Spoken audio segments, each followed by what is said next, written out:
Good morning students. हमने कल chapter 2 पढ़ लिया था और चैप्टर 2 में कल हमने आपको बताया था कि राजस्थान के किन किन शासकों ने या किन किन राजपूत शासकों ने अकबर का प्रतिरोध किया और किन किन राजपूत शासकों ने अकबर का सहयोग किया। उनमें से एक नाम में हमने बता दिया था प्रतिरोध में आपको, महाराणा प्रताप। तो महाराणा प्रताप के बारे में मैंने आपको उनके जीवन काल के बारे में बता दिया था और उनका जो सबसे प्रसिद्ध युद्ध रहा वो था हल्दी घाटी का युद्ध।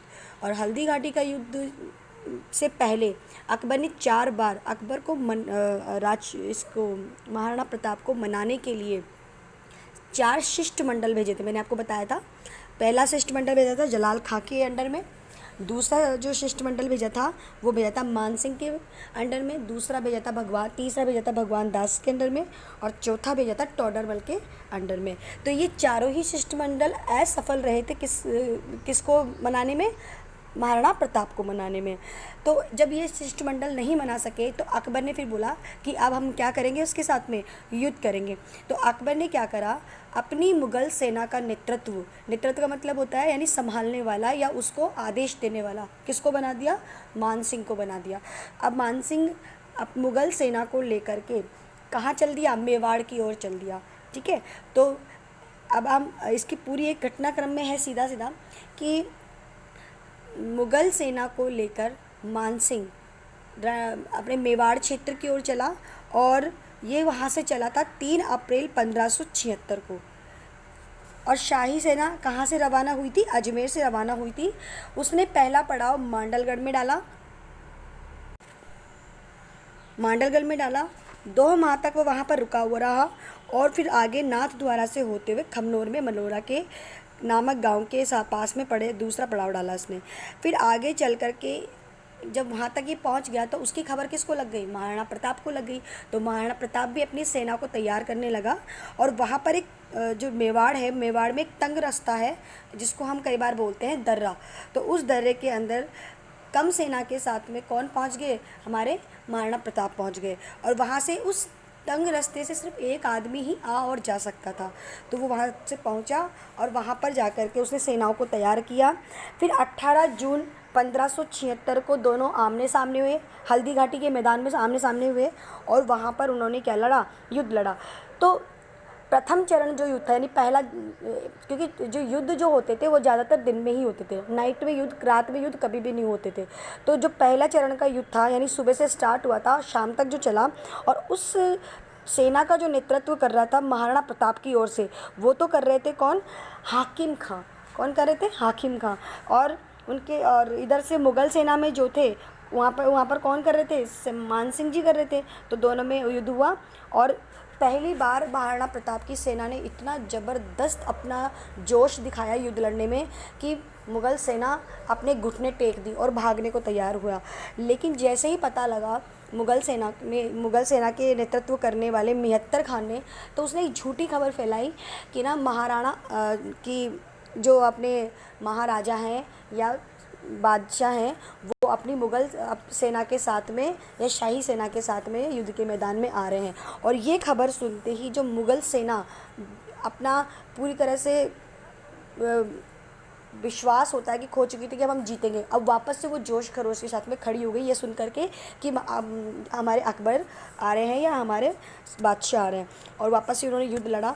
फिर वो युद्ध इस तरह से लड़ा गया, शायद दोनों तरफ से घमासान युद्ध हुआ और उस युद्ध के अंदर जो हमारे महाराणा प्रताप थे उनका चेतक घायल हो गया था, क्योंकि ऐसा था कि जो मानसिंह थे वो हाथी के ऊपर बैठे हुए थे और हाथी के जो दांत होते हैं उसके आगे की साइड 2 तलवारें लगी हुई थी। तो जब क्या था, महाराणा प्रताप के चेतक ने हाथी के ऊपर 2 टांगें रखी। तो महाराणा प्रताप जब मानसिंह को मारने के लिए जैसे ही उसको करने लगे तो मानसिंह तो जो हाथी जिस पे बैठते हैं उसका होदा होता है उसमें छुप गए और उस वार से कौन घायल हो गया, तो महावत घायल हो गया और मानसिंह बच गए। लेकिन जैसे ही घोड़ा नीचे टांगों को करा तो उसके पैर क्या हो चुका था, चेतक का कट चुका था। तो इस तरह से आधे घायल तो हमारे कौन हो चुका था, चेतक हो चुका था। इसकी वजह से थोड़ी सी चोट किसको पहुंची थी, महाराणा प्रताप को भी पहुंची थी। जैसे ही ये खबर लड़ते लड़ते जैसे खबर ये पता लगी झाला मन्ना को, तो झाला मन्ना ने कहा कि आप ये चिन्ह मुझे अपना दे दीजिए। चिन्ह मतलब होता है सर पे लगाने का मतलब ताज वगैरह ये मुझे दे दीजिए और आप यहाँ से चले जाइए, क्योंकि आप बहुत ज़्यादा घायल हो गए और चेतक भी बहुत घायल है। तो उसकी इस बात को मान करके महाराणा प्रताप वहाँ से निकल गए और झाला मन्ना ने उनके चिन्हों को धारण करके युद्ध लड़ते लड़ते क्या हो गए, वीर गति को प्राप्त हो गए। ऐसे ही क्या था कि बलीचा नाम एक गांव था। जब जा रहे थे महाराणा प्रताप, तो बलीचा नामक गांव में एक बहुत बड़ी खाई थी। तो उस खाई को जब चेतक पार कर रहा था, तो चेतक की वैसे भी आधी टांग कटी हुई थी, तो टांग कटी होने के कारण जैसे उसने पार किया तो उसकी पैर का जो हिस्सा बचा हुआ था वो पूरा का पूरा क्या हो गया, टूट गया। लेकिन चेतक इतना बहादुर और इतना जाबाज घोड़ा था कि उसने अपने महाराज को बिल्कुल भी किसी तरह की कोई चोट नहीं आने दी और वो वीरगति को प्राप्त हुआ और चेतक वहाँ बच गए। तो बलीचा नामक स्थान पे जहाँ पर घोड़े ने उस नाले को पार किया था या उस खाई को पार किया था, वहीं पर आज उसकी क्या बनी हुई है, छतरी बनी हुई है। इस तरह से महाराणा प्रताप ने फिर जब जाकर के जंगलों में छिपे, फिर वहाँ पर उन्होंने दूसरे युद्ध की तैयारी करी। और दूसरे युद्ध मैंने आपको बताया था, ये तो हल्दी घाटी का युद्ध था। दूसरा युद्ध था दिवेर का युद्ध, और दिवेर का युद्ध को कहा जाता है मेवाड़ का मैराथन। तो इस युद्ध में भी उन्होंने दोबारा से क्या किया, अपनी सेनाओं को तैयार किया और पैसों की कमी हो गई थी उनके पास में। तो यहाँ पर पैसों की कमी को पूरी करने के लिए उनके जो उनके मंत्री थे या उनके सहायक थे वो थे भामाशाह। आज अभी हमारे यहाँ पे जो कार्डवाड़ चल रहा है भामाशाह, वो इन्हीं भामाशाह के नाम है। ऐसे कहते हैं भामाशाह ने अपनी जीवन की सारी संपत्ति महाराणा प्रताप को दे दी थी। एक बहुत बड़े दानवीर कहलाए थे ये उस वक्त। तो इसीलिए आज हमारे जो जितने भी आप देखते हो राजस्थान की जो दान से संबंधित होती है वो भामाशाह के नाम से होती है। तो भामाशाह ने पूरी अपनी जीवन की संपत्ति किसको दे दी, महाराणा प्रताप को दे दी। और ये कहा कि आप अकबर के लिए अपनी सेनाओं को तैयार करिए, उनके लिए रसद पानी की तैयारी कीजिए, उनके लिए आप हथियारों की तैयारी कीजिए। और ऐसे सुन करके महाराणा प्रताप ने उनको गले लगा लिया और खुश हुए कि मेरे साथ भी आज भी कोई ऐसा व्यक्ति है जो मेरा मतलब पूरा सपोर्ट करता है। और इस तरह से फिर उन्होंने दोबारा तैयार किया। और यहाँ पर भी दिवेर के युद्ध में भी यही हुआ कि महाराणा प्रताप ने अकबर की सेना को खूब छकाया, खूब परेशान कर दिया। एटलीस्ट ये हुआ कि महाराणा प्रताप का एक ही उद्देश्य था, उसका उद्देश्य महाराणा प्रताप को मारना नहीं था। महाराणा प्रताप को सिर्फ वो ये चाहते थे अकबर कि ये मेरे घुटनों में आकर के मुझसे मेरी अधीनता को स्वीकार करे या मुझसे माफ़ी मांगे। लेकिन महाराणा प्रताप भी उदय सिंह के पुत्र थे, मेवाड़ का पुत्र था। राजस्थान का आज गौरव क्यों कहा जाता है कि ये मर ही गए, लेकिन उन्होंने किसी भी हालत में क्या नहीं किया, अधीनता स्वीकार नहीं की। ठीक है, तो इस प्रकार इनका दूसरा उद्देश्य भी हुआ और एटलीस्ट ये खूब परेशान हो गए। और फिर इन्होंने अकबर ने क्या किया, अपनी जो मानसिकता था वो बदल ही दी कि मुझे कोई महाराणा प्रताप को वापस प्राप्त नहीं करना है। इस प्रकार कुछ सालों तक फिर जब महाराणा प्रताप से कोई युद्ध वगैरह नहीं हुए तो इन्होंने चावंड को अपनी क्या बनाई, राजधानी बनाई और वहीं पर राज किया और वहीं पर उनकी क्या हो गई, मृत्यु हो गई। इस प्रकार ये दोनों युद्ध बहुत फेमस हुए, खूब नाम से जाना जाता है। जैसे मैंने आपको बताया था कि जो हल्दी घाटी का युद्ध है उसको मेवाड़ की थर्मोपोली कहा जाता है और दिवेर के युद्ध को मेवाड़ का मैराथन कहा जाता है। ठीक है, तो ये तो हमारा पूरा कंप्लीट हो गया यहाँ तक, और उद्देश्य जो था वो पूरा नहीं हो पाया था। तो इस तरह से ये सब चला। और एक दिन क्या हुआ कि युद्ध अभ्यास कर रहे थे हमारे महाराणा प्रताप।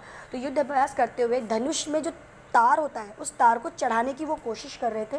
तो वो चढ़ा रहे थे, तो जैसे ही क्या हुआ, तार चढ़ा नहीं और उसकी जो प्रत्यांशा होती है वो छूट करके हाथ से उनके दिल पे जा लगी और वहीं पर उनको हृदयघात हो गया, यानी उनको मतलब हार्ट अटैक आ गया और उनकी वहाँ पर क्या हो गई, मृत्यु हो गई। तो इस प्रकार एक सूरवीर क्या हुआ, परमात्मा में विलीन हो गया। तो ये तो हमारी पूरी हल्दी घाटी की घटना हो चुकी है।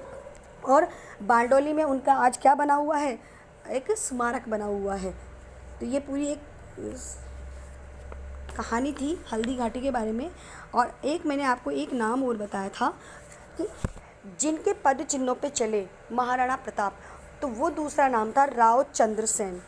वो दूसरा नाम था, तो दूसरा नाम राव चंद्र सेन था। राव चंद्र सेन ऐसे व्यक्ति थे जो कि अकबर से, महाराणा प्रताप से पहले अकबर की अधीनता को इन्होंने स्वीकार नहीं किया। नागौर का जो दरबार लगाया था अकबर ने 1570 के अंदर, उस दरबार में ये गए तो थे, लेकिन इसको किसी तरह से खबर लग गई कि यहाँ पर तो अकबर की अधीनता को स्वीकार करने का क्या चल रहा है, कार्यक्रम चल रहा है। तो ये दरवाजे से ही वापस क्या हो गए, लौट गए, और इन्होंने किसी भी हालत में उनको एक्सेप्ट नहीं किया। इनको अकबर ने मनाने के लिए इनके पास भी कुछ लोगों को भेजा था, लेकिन इन्होंने भी क्या करा, जंगलों में रहना मंजूर किया। इनके जो किले थे जोधपुर के, इनके उनको जीत भी लिया था अकबर ने, तो ये जंगलों में भटकते रहे और वहीं पर उनकी क्या हो गई थी, डेथ हो गई। बस इन्होंने, राव चंद्र सेन की एक कमी ये थी कि जिस प्रकार से महाराणा प्रताप ने चावंड में रह कर के क्या बनाई थी, एक राजधानी बनाई थी, उस प्रकार इन्होंने दूसरी अपनी कोई भी राजधानी नहीं बनाई थी बस। और इसलिए ये ज़्यादा फेमस नहीं हुए। और इनको राजस्थान का भूला बिसरा राजा भी कहा जाता है। भूला बिसरा इसलिए कहा जाता है क्योंकि जो इनका जो इतिहास था वो एक सीमित दायरे में रह गया। मतलब इतने जितने महाराणा प्रताप फेमस हुए, इतने ये फेमस नहीं हो पाए, और एक भूले बिसरे की इनको क्या दे दी गई, संज्ञा दे दी गई। ठीक है, तो ये मालदेव के पुत्र भी हैं। और मालदेव कौन थे, मालदेव जिन्होंने सांगा का क्या दिया था, बाबर के सामने जब युद्ध लड़ा गया था खानवा का, उसमें सांगा का क्या दिया था, मालदेव जी ने साथ दिया था, और उनके ये क्या थे, पुत्र थे। तो ये राव चंद्र सेन जी थे हमारे, जिनके बारे में मैंने आपको बता दिया है। फिर हमारे आएंगे बीकानेर के राय सिंह। ये जो राय सिंह जी थे बीकानेर, मैंने आपको बताया कि जोधपुर के राव चंद्र सेन, मेवाड़ के महाराणा प्रताप, ये दो व्यक्ति ऐसे थे जिन्होंने अकबर की अधीनता को स्वीकार नहीं किया था। और बीकानेर है, जैसलमेर है, इनके सभी जितने भी शासक थे उन सब ने क्या किया था, महाराणा मेवाड़ जो अकबर थे उनकी अधीनता को स्वीकार कर लिया था। तो इस प्रकार इन लोगों ने तो स्वीकार किया और बाकी सब ने स्वीकार नहीं किया। तो राय सिंह जी थे वो कल्याण मत के क्या थे, पुत्र थे। और 20 जुलाई 1541 को इनका क्या हुआ था, जन्म हुआ। नागौर दरबार में इन्होंने अकबर की क्या कर ली थी, अधीनता को स्वीकार कर लिया था। और इन्होंने अपनी पुत्री का विवाह भी किससे कर दिया था, अकबर के पुत्र से कर दिया था। तो इस प्रकार इनकी कहानी तो यहाँ पर फिनिश हो जाती है। फिर हमारे जयपुर के सवाई जयसिंह जी आते हैं। सवाई जयसिंह, मैंने आपको बताया था आमेर एक ऐसा शासन रहा है जिन्होंने सबसे पहले अकबर के सामने अपने घुटने टेके, है ना। भारमल ने अपनी पुत्री का विवाह कर दिया था इनसे, इसलिए आमेर शासन को एक काल युग में लिया जाता है। एक नाक कटा देने वाली बात कही थी महाराणा प्रताप ने कि आमेर के शासकों ने हमारी नाक को क्या किया है, नीचा किया है। ये बात कह करके मानसिंह की बेइज्जती भी करी थी इन्होंने। मैं कि जब मानसिंह इनके दरबार में गए थे इनको मनाने के लिए, तो मानसिंह के साथ खाना नहीं खाया था महाराणा प्रताप ने, ये बात ध्यान रखना। और ये कहा था कि आपने राजपूतों की गर्दन को क्या कर दिया है, झुका दिया है, तो इस प्रकार हम आपसे किसी भी प्रकार के कोई रिश्ते नहीं रखेंगे। और ये कह करके मानसिंह को क्या कर दिया था, वहाँ से लौटा दिया था। तो मानसिंह वहाँ से भूखे लौटे थे, ये भी ध्यान रखना आप लोग बात, ठीक है।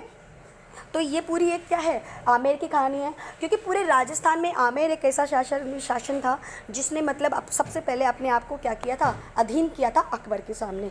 और उन्हीं के जो वंशज हैं सवाई जयसिंह जी हैं जयपुर के संस्थापक, जिन्होंने जयपुर को बसाया था। तो 1727 में जयपुर को बसाया इन्होंने।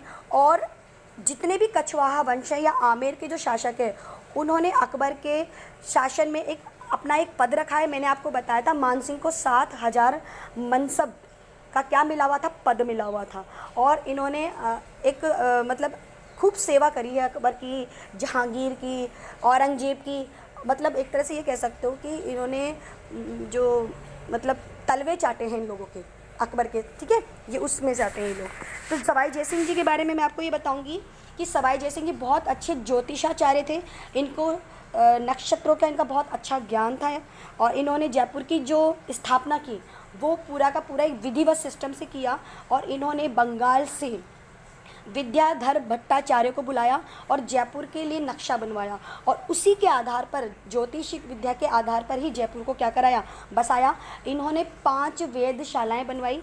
5 वेधशालाओं में आपको सबसे बड़ी वेधशाला की मैं बात करूं तो सबसे बड़ी वेधशाला जयपुर की जंतर मंतर है। ऐसे ही जंतर मंतर 5 बनवाए इन्होंने। तो सबसे पहले जो बनवाया वो दिल्ली में बनवाया, और सबसे बड़ा जो बनवाया वो जयपुर में बनवाया। जयपुर में एक बहुत बड़ी घड़ी है जिसको सूर्य घड़ी कहते हैं, यानी सूर्य के अकॉर्डिंग चलती है वो। और उसका जो नाम दिया गया है, उसको नाम दिया गया है सम्राट यंत्र, ठीक है। ये याद रखना आप बच्चों, क्योंकि ये क्वेश्चन पूछा भी गया है पिछली बार कि सम्राट यंत्र किससे संबंधित है? तो सम्राट यंत्र जो संबंधित है वो सूर्य से एग्जैक्ट टाइम बताती है, उससे संबंधित है, और ये जयपुर में है। और सबसे बड़ा जंतर मंतर या सबसे बड़ी वेधशाला जो मानसिंह इसने सवाई जयसिंह ने बनवाई थी वो जयपुर में है, और सबसे पहली जो बनवाई थी वो दिल्ली में है। और उसके अलावा इन्होंने जो वेधशालाएँ 5 थी वो उज्जैन में है, वाराणसी में है, और एक उसके अलावा और एक इनकी मथुरा में है। तो 5 नाम याद कर लीजिए आप। जयपुर में सबसे बड़ी, दिल्ली में सबसे पहली, फिर मथुरा के अंदर, फिर बनारस या वाराणसी के अंदर, और फिर उज्जैन। उज्जैन कहाँ है? एमपी में है। बनारस कहाँ है? यूपी में है। और मथुरा जो है वो भी कहाँ है? यूपी के अंदर है। ऐसे ये वेधशालाएँ हो गई। और इन वेधशालाओं का एक ही सिस्टम था कि जो आसमान के अंदर नक्षत्र होते हैं या ग्रहों की स्थिति हो उनको जानने का, क्योंकि मैंने आपको बता दिया है सवाई जयसिंह जी खुद एक बहुत बड़े ज्योतिषाचार्य थे। इन्होंने बुक्स भी लिखी हैं, और इनको मतलब ऐसे कहते हैं कि बहुत अच्छे अच्छे शास्त्रों का ज्ञान भी था। किससे संबंधित थे सारे शास्त्र? वो ग्रह नक्षत्रों से संबंधित थे। और जयपुर का जो नाम, जब जयपुर को बसाया गया था तो जयपुर का पुराना नाम जयनगर था, और जयनगर से पहले इसको विराट नगर भी कहा जाता था। आपको मैंने खैर वैसे अपन पीछे पढ़ेंगे कि मत्स्य जो क्षेत्र आता है, मत्स्य क्षेत्र में विराट नगर, और विराट नगर को ही बाद में जयपुर नाम दिया गया। यहाँ पर आपको मालूम हो तो प्राचीन काल या सिंधु सभ्यता के अवशेष भी मिले हैं। बुद्ध से संबंधित यहाँ पर क्या मिले हैं? अवशेष मिले हैं, जो कि विराट नगर से मिले हैं। भाबरू का शिलालेख बहुत फेमस है, और ये हमारे जयपुर से ही प्राप्त हुए हैं। ठीक है, तो ये पूरा एक क्या हो गया, जयपुर के बारे में हो गया। और मैंने आपको ये भी बता दिया कि जयपुर की स्थापना कब करी गई थी, तो 1727 में की गई थी इसकी स्थापना, 18 नवंबर 1727 में। और इसके नक्शे को बनवाने वाले कौन थे? तो बंगाल से बुलाया गया था विद्याधर भट्टाचार्य को। ये बंगाल से आए थे और इन्होंने जयपुर का नक्शा तैयार किया था। तो ये तो हमारे हो गए जयपुर के सवाई जयसिंह जी।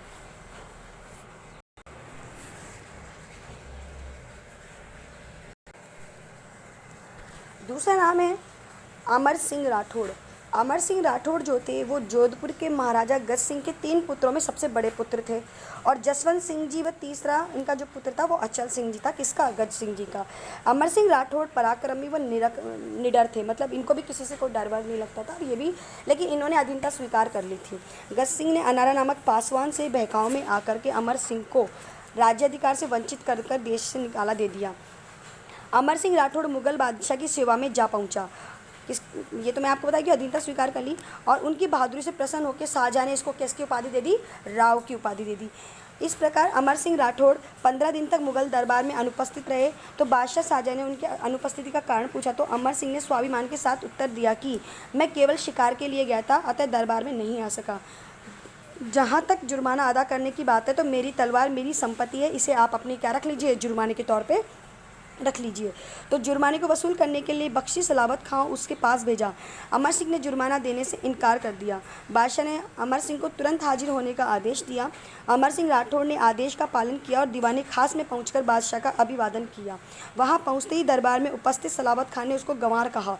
यह शब्द अमर सिंह सुन नहीं सका और सलावत खां पर आक्रमण कर उसके सीने में कटार को घोंप दिया, उसको मार दिया।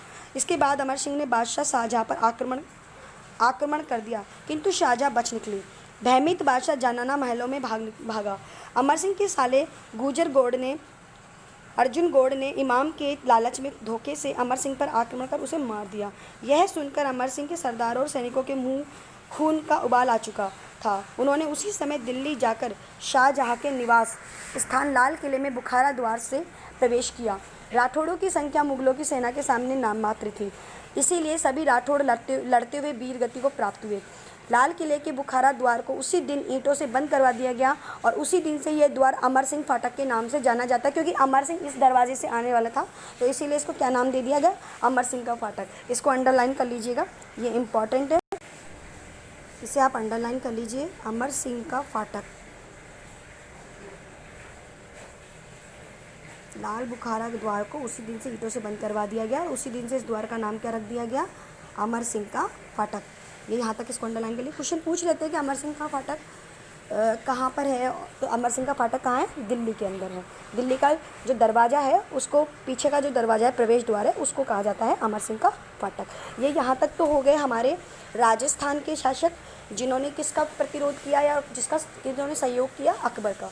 तो अब इनमें से एक नाम और आता है जो बहुत फेमस भी हुए थे, मराठाओं ने भी जल्दी से मुग़लों की अधीनता को स्वीकार नहीं किया था।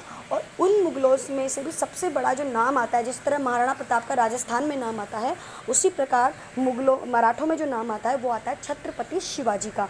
शिवाजी भी एक स्वतंत्र प्रेमी थे, उनको भी किसी की अधीनता स्वीकार करना बिल्कुल भी पसंद नहीं था। पुणे में इनका जन्म हुआ था, पुणे जिसको वर्तमान में पूना भी कहा जाता है, तो पूना में इनका जन्म हुआ था या पुणे में इनका जन्म हुआ था। और इनकी माता का नाम जीजाबाई था, जो बहुत ही मतलब एक आदर्श माता के रूप में थी। इन्होंने बचपन से ही शिवाजी को मतलब बहादुरी की कहानियाँ सुनाया करती थी और इनको मतलब हमेशा ये कहती थी कि हमें कभी किसी के सामने नहीं झुकना है, हमें अपना एक अस्तित्व बनाना है। इस तरह की बातें कौन क्या करती थी, जीजाबाई किया करती थी। और इनके जो दादा थे, उन दादाजी ने, कोकण देव है इनके दादाजी का नाम, कोकण देव ने इनका संरक्षण किया था और इनका ध्यान भी रखा था। तो इस प्रकार छत्रपति शिवाजी का जो मतलब बचपन है बहुत ही बहादुरीपूर्ण या बहुत ही अच्छा गुजरा। और इनको हमेशा यही कहा गया था कि मर जाना लेकिन कभी किसी के आगे सर मत झुकाना। ये कौन है, शिवाजी छत्रपति के बारे में मैं थोड़ा सा इनके बारे में रीडिंग करके बता देती हूँ आपको।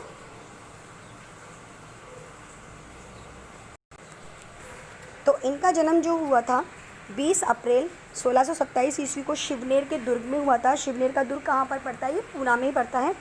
वे शाहजी भोसले की प्रथम पत्नी जीजाबाई के पुत्र थे। शाहजी बीजापुर के एक सामंत थे। उन्होंने तूकाबाई मोहती नामक एक अन्य स्त्री से विवाह कर लिया था। इसी कारण जीजाबाई उनसे अलग हो गई। बालक शिवाजी का लालन पोषण उनके स्थानीय संरक्षक दादाजी कोकण देव ने और जीजाबाई के गुरु समर्थ स्वामी रामदास की देखरेख में हुआ। ये पूरी अंडरलाइन करना, ये इम्पॉर्टेंट है। पूछ लेते हैं कि संरक्षण कौन थे, गुरु कौन थे, तो ये अंडरलाइन करें आप कि गुरु समर्थ स्वामी रामदास, और दादाजी कौन थे इनके, कोकण देव थे, और माता का नाम जीजाबाई था। 20 अप्रैल 1627 को इनका क्या हुआ था, जन्म हुआ था। ये बातें इंपॉर्टेंट है। क्वेश्चन अभी 2 साल पहले आ भी गया था कि शिवाजी का जन्म कब हुआ था और कहाँ हुआ था। तो हुआ तो कहाँ पर था, शिवनेर के दुर्ग में हुआ था। दुर्ग मतलब किला। और कब हुआ था इनका जन्म, तो इनका 20 अप्रैल 1627 को हुआ था।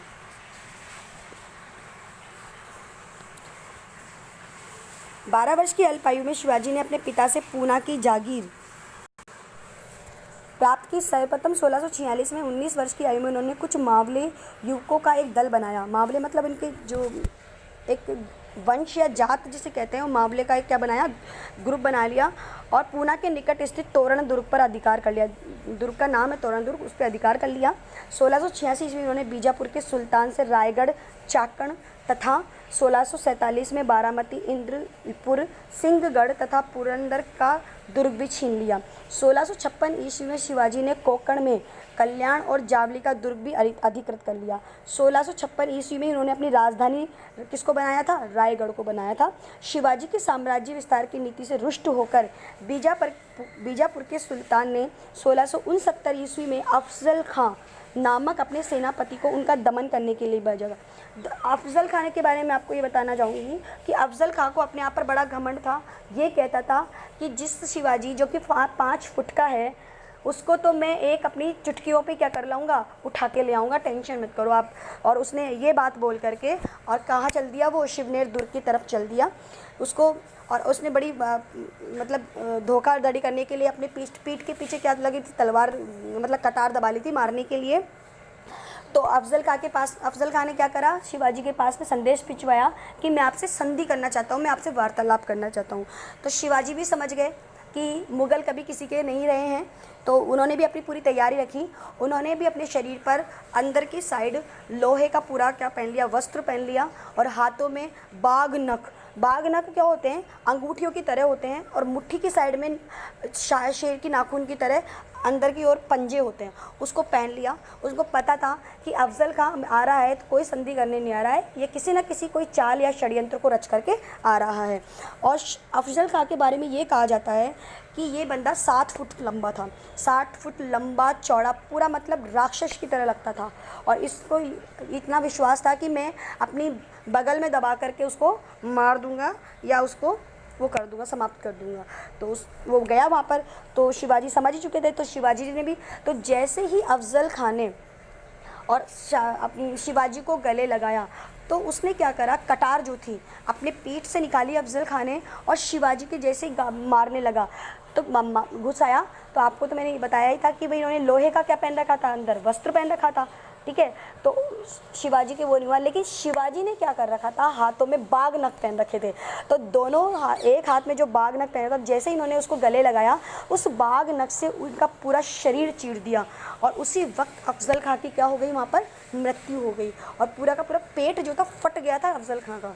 अब आप देखिए 7 फुट का बंदा और 5 फुट का शिवाजी हमारे, और कितनी बहादुर, जिसको इतना अपने आप पर गर्व था, वो 1 सेकंड में उनके चरणों में नज़र आया। तो इस प्रकार इन्होंने बड़ी चालाकी से शिवाजी ने इसका क्या कर दिया, मार दिया। शिवाजी एक चीज़ के लिए बड़े फेमस है, इन्होंने जितने भी युद्ध लड़े हैं या जितने भी युद्ध लड़ते थे, एक छापामार पद्धति अपनाते थे। छापामार पद्धति भी बोलते हैं इसको, और गोरिल्ला युद्ध पद्धति भी बोलते हैं। इसमें क्या होता है कि कुछ सेनाओं को तो सामने लेके जाता है राजा या जो भी मतलब शासक होता है, और बाकी सेनाओं को ये क्या करता है, जंगलों में या मैदान में छिपा देते हैं। और बाद में वो सेना क्या करती है, सामने वाले को लगता है इसकी तो इतनी सी सेना है, लेकिन बाद में वो छिपे हुए सैनिक होते हैं, वो बाद में हमला करते हैं। तो ऐसी जो युद्ध पद्धति होती है, इसको कहा जाता है गोरिल्ला या छापामार युद्ध पद्धति। और इस युद्ध पद्धति के लिए बड़े फेमस थे कौन, हमारे शिवाजी। और इसी प्रकार जितने भी मुगलों से इनसे जो युद्ध लड़े थे इन्होंने, वो इसी पद्धति से लड़े थे। तो ये तो हमारे शिवाजी हो गए। शिवाजी के पास में लेकिन क्या हुआ था कि हमारे जो जयसिंह जी थे, हमारे यहाँ के आमेर के जो जयसिंह जी थे, इनको जो औरंगजेब था उन्होंने भेजा कि जाकर के आप क्या कीजिए, इसको मनाइए और अपन को इसको क्या करना है, अपनी सेना में, अपने मतलब दरबार में शामिल करना है। तो जयसिंह की बात को मान भी ली थी, और इन दोनों के बीच में एक संधि हुई थी, और वो संधि कहलाती है पुरंदर की संधि। देखो संधि में नाम क्या होते हैं, ये संधि होती है, जैसे पुरंदर की संधि हो गई, बाड़नोर की संधि हो गई, जयपुर की संधि। संधियों से तात्पर्य होता है जिस स्थान पर वार्तालाप की जाती है या बातचीत की जाती है या आपस में शर्तों को मान लिया जाता है, और जिस जगह पे माना जाता है, तो उस जगह के नाम से संधि का नाम दे दिया जाता है। तो इसी प्रकार पुरंदर नामक स्थान पर जयसिंह जी, हमारे आमेर के जयसिंह जी, और इधर कौन मिले थे इनसे, शिवाजी मिले थे। तो इन्होंने संधि की, और उस संधि का नाम था पुरंदर नामक स्थान पे हुई थी। तो उस संधि की जो शर्तें थी, वो शर्तें मैं आपको बता देती हूँ। तो ये जो संधि हुई, ये 1665 ईस्वी में हुई, और इस संधि में शिवाजी का जो शर्त दी गई, उनको ये कहा गया कि जो आपके 35 दुर्ग हैं, उसमें से 23 दुर्ग आपको किसको देने हैं, मुगलों को देने हैं, यानी अकबर, इसको औरंगजेब को देने हैं। सॉरी, औरंगजेब नहीं है यहाँ पर, ये जहांगीर है ना। तो आपको जहांगीर को देने हैं, बादशाह को देने हैं, और बाकी आप अपने पास रख सकते हैं। और दूसरी शर्त ये थी कि आपको कभी भी मुग़ल दरबार में नहीं आना पड़ेगा। मतलब आप यहीं से अपना सब कुछ हैंडल कर सकते हो। आप चाहे तो अपने सैनिक को भेज सकते हो, या अपने सेनापति को भेज सकते हो, या अपने पुत्र को भेज सकते हो। तो इसके लिए मान गए, चलो ठीक है। और इन्होंने क्या किया, एक संधि के द्वारा एक मित्रता कर ली इन्होंने। तो ये दोनों शर्तें याद रखना कि 35 दुर्ग में से 23 दुर्ग मुगलों को दिए थे, खुद के पास में 12 रखे थे। और शिवाजी के जो पुत्र थे शंभाजी, उनको दरबार में 5000 मनसबदारी मिली थी। मैं आपको मनसबदारी बता चुकी हूँ। तो यानी कितने कौन से पद पे रखा गया था इनको, 5000 मनसब, यानी चौथा या पाँचवा पद होता है ये वहाँ पर दरबार में, यहाँ पे रख दिया। लेकिन इनके साथ में एक चोट ये कर दी गई कि इनको ऑफ़र किया गया कि आप एक बार आगरा आइए और आगरा आकर के हमसे एक बार वार्तालाप कीजिए। तो ये अपने पुत्र शंभाजी के साथ में गए भी कि चलो ठीक है, बात ही तो करनी है। लेकिन शाहजहाँ ने क्या किया कि धोखे से इनको बंदी बना लिया, और बंदी बना करके इनको और इनके पुत्र को आगरा के किले, आगरा का जो किला था उसमें नज़रबंद कर दिया। अब शंभाजी को बड़ा दुख हुआ कि ये तो मेरे साथ चोट हो गई, इन्होंने मुझे कैद कर लिया है। तो ये तो एक तरह से मुग़ल ने क्या करिए, धोखेदारी करिए। तो शंभाजी ने भी कसम खा ली, शंभाजी और साथ में इनके जो पिता थे शिवाजी, उन्होंने कसम खाई कि अब हमको यहाँ से कैसे भी निकलना है और मुग़लों का हमें क्या करना है, नाश करना है, इनको विनाश ख़त्म करना है, इनको मारना है। और इन्होंने कैसे भी चालाकी कर करा के, षड्यंत्र रच रचा करके क्या कर गए, यहाँ से आगरा के किले से ये लोग दोनों पितृपुता भाग गए। और वहाँ जा कर के इन्होंने किसकी तैयारी करी, युद्ध की तैयारी करी। तो इस प्रकार शिवाजी बहुत एक बहादुर और एक निडर व्यक्ति थे, जिन्होंने मुग़लों के चुंगल में आकर भी उस चुंगल से वो क्या कर गए थे, निकल गए थे। यहाँ तक मैंने आपको मराठों के बारे में पढ़ा दिया है। अब मैं आपको दक्षिण विजय या दक्षिण में जो एक जगह का नाम है विजयनगर, वो बहुत फेमस था।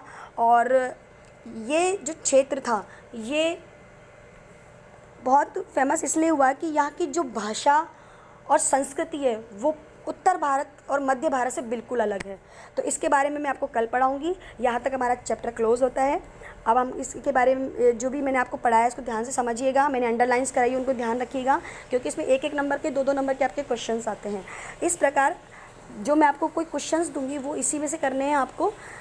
तो आप पढ़ाई कीजिए, समझदारी से वीडियो को देखिए, वीडियो को पूरा देखें, लाइक शेयर कमेंट भी करें इसको आप जब आप वहाँ पे जाते हैं यूट्यूब पर। ठीक है, थैंक यू।